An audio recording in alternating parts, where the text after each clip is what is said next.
Hi, so I'm back again with a whole new slew of movies that I think you should go and check out.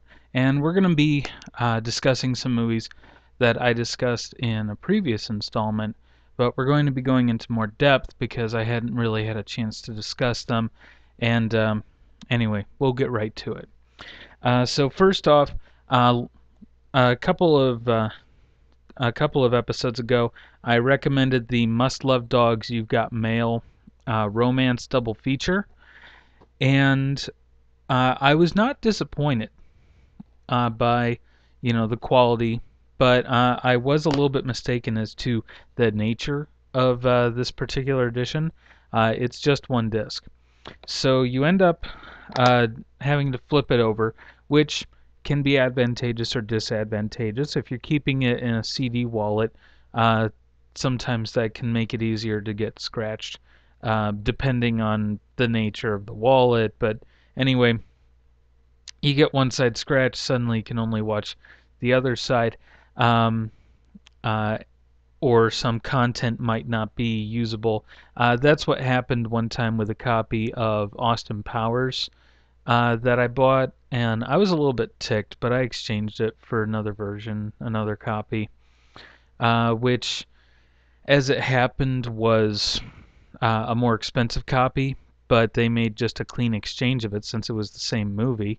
I bought the cheap copy used first, just because I was like, hey, why not? Um, save a little money. Anyway, so it's just something you have to be careful with. Fortunately, they do package this well. It's a good solid plastic case. Um, but as it is, the Must Love Dogs one, it doesn't include really that much. Uh, but the You've Got Mail includes, just some basic stuff, nothing too spectacular. Uh, I didn't try out the DVD-ROM features just because it's You've Got Mail, and I don't especially need DVD-ROM features for every movie I own. Um, there is a music-only audio track. I didn't try that out either, but if you really liked the music of You've Got Mail, which it did have some good tunes, that might be worth it for you, and you can watch it with the captions on, so that you get the subtitles in English, and then you can read what they're saying, and it's almost like a silent movie, which is kind of an interesting idea. You can actually see how good an actor they are in terms of their physical emotion and their presence. So it's just kind of an interesting way to look at it. Um, it's worth the money because you pay like $10 total and you get two movies. So, you know, $5 for each one, which is pretty standard rate. They still make a profit on it because DVDs are cheap to produce and the rights for movies like this are not too bad. I actually really loved Diane Lane as an actress. Growing up, I watched her on news radio, and I had never really connected it when I saw the movie. I just thought, oh God, is she pretty and cute and all that wonderful stuff. And then, of course, John Cusack is a little bit older than her, but his character is really nice, and he puts together boats. If you haven't seen the movie yet, uh, it's all about internet dating, which obviously is looking like it's the way that things are going to be going in the next, uh, you know, 5 or 6 years.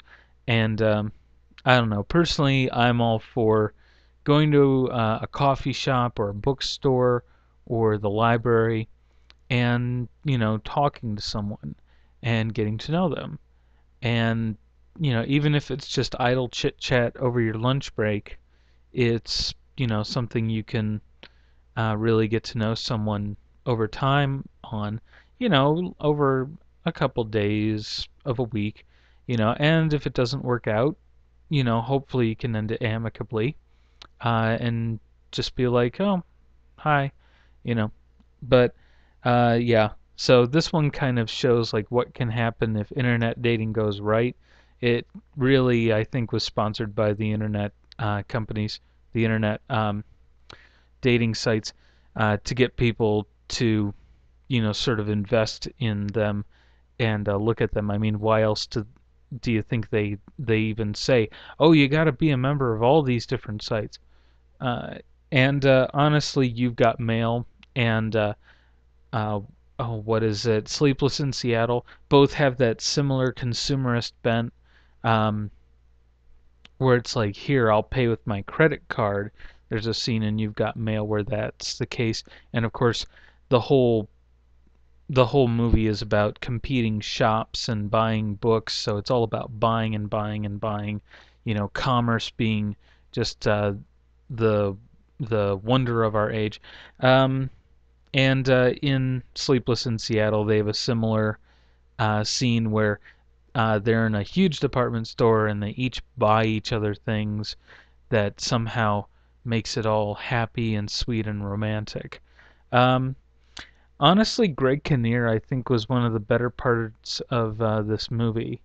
Uh, he was just an interesting character, and it showed how you can have a good, positive breakup with someone simply because you realize you don't love them. That's of course an exception to the rule, and that's one of the downsides to these romantic comedies, especially if you've ever watched He's Just Not That Into You. Those movies make you think that the exception is the norm when in fact the exception is not something to be hoping for. It's the hard bet to win. So you're more likely to shoot a bullet up in the air and have it land softly on your head and not kill you for all that hoping. Uh, anyway, uh, away from the cynicism, uh, last time I talked about the Daredevil widescreen extended cut uh, DVD, 2 disc special edition, whatever, uh, and basically, this version of the movie is the same version you'll see on TV every other weekend.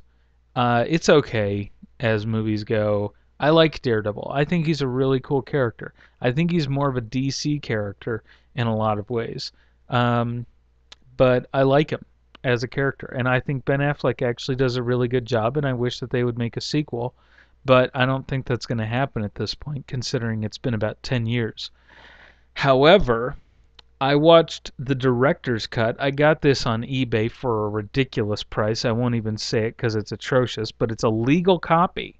I looked at this, and there is absolutely no way that this is not a legal copy. Someone just got sick of this or decided they didn't want it or wanted to sell it off, and I got it. Uh, and It's great. It is without a doubt a better movie than the normal version. So if you can check out the director's cut for yourself, I think you'll be uh, dynamically impressed. The storyline completely is changed. There are new dimensions added to the main storyline that you might know already, and it takes a darker bend, it takes a grittier bend, and at the same time it takes a happier bend. And there is a much more interesting dynamic between every character's relationship. And even Bullseye's uh, even Bullseye's arc is a more interesting story arc. And yeah, it's just amazing. And before you think, oh well, now it's bogged down by story, it's actually more uh, bogged down by action scenes that are extended to greater length with uh, interesting fight choreography. And for those of you who think, oh well, this didn't really have a lot of interesting mystery solving stuff, it was just fighting. Uh, it has mystery elements, so you get a little bit of something for everyone. You get more character development, more storyline, more mystery, and more action. So that's all for now, and I hope you'll go out and pick yourself up a copy of the Daredevil director's cut, and who knows, maybe they'll make a sequel or they'll revamp the series kind of like they did with Batman and Superman. So that's all for now. Bye.